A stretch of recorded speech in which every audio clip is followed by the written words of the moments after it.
Very good morning, good evening, or good night to Miss Tarishini and also everyone. My name is Aimi Najiha binti Azman. My matrix number is 09GJK20F1038. Today, I want to present about cyberbullying. What is cyberbullying? Cyberbullying is bullying that takes places over digital devices like cell phones, computers, and tablets. Cyberbullying can occur through SMS, text, and apps, or online in social media. Forums are gaming where people can view, participate in, or share content. Cyberbullying includes sending, posting, or sharing negative, harmful, false, or mean content about someone else. It can include sharing personal or private information about someone else cause embarrassment or humiliation. Some cyberbullying crosses the line into unlawful or criminal behavior. The most common places where cyberbullying occurs are in social media like Facebook, Instagram, Twitter, Snapchat, and TikTok. Next is the text messaging and messaging apps in mobile phones, which is WhatsApp. The instant messaging, direct messaging, and online chatting over the internet, and also online forums, chat rooms, and message boards such as Reddit. Email, online gaming communities also kind of place where cyberbullying always happen.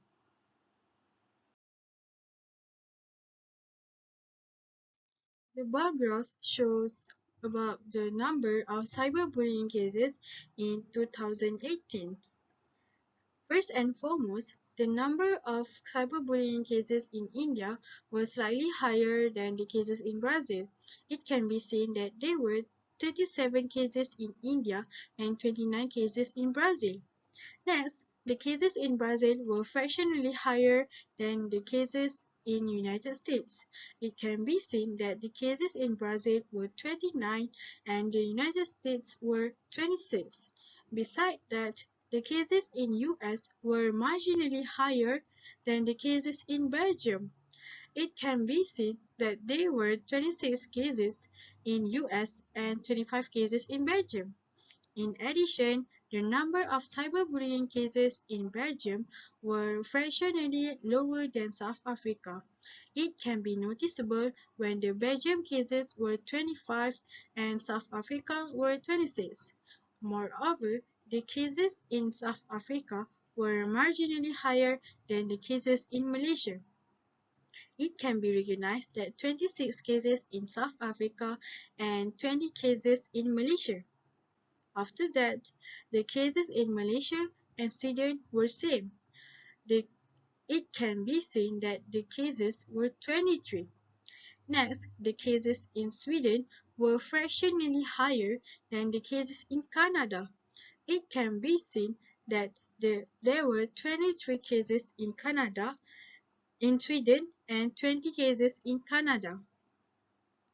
Besides, Canada and Turkey had the same number of cyberbullying cases, which were 20 cases. Lastly, the number of cases in Turkey were marginally higher than Saudi Arabia. It can be noticeable that 20 cases in Turkey and 19 cases in Saudi Arabia.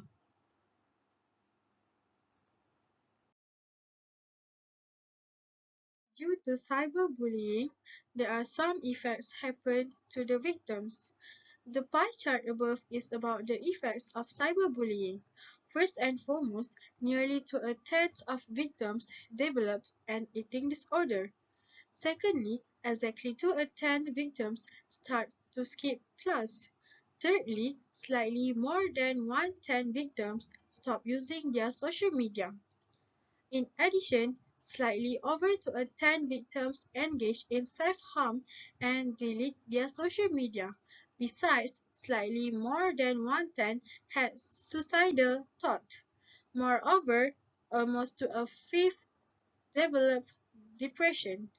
Lastly, close to one-fifth had social anxiety. Conclusion: cyberbullying has a considerable impact on the development of negative emotional response that can lead to reduced levels of psychological adjustment.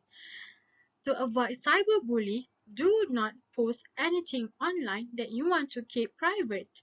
Private messages, pictures, texts, and other content are truly private.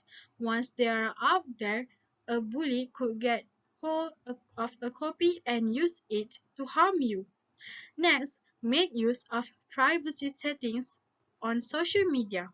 For instance, you can make your profile and post private so that only followers you accept can see your content. Lastly, limit your online friends. As example, you do not have to accept friend requests, messages, invitations, and more from people you don't know or trust. I think that's all from me. Thank you for your time to listening and watching my presentation.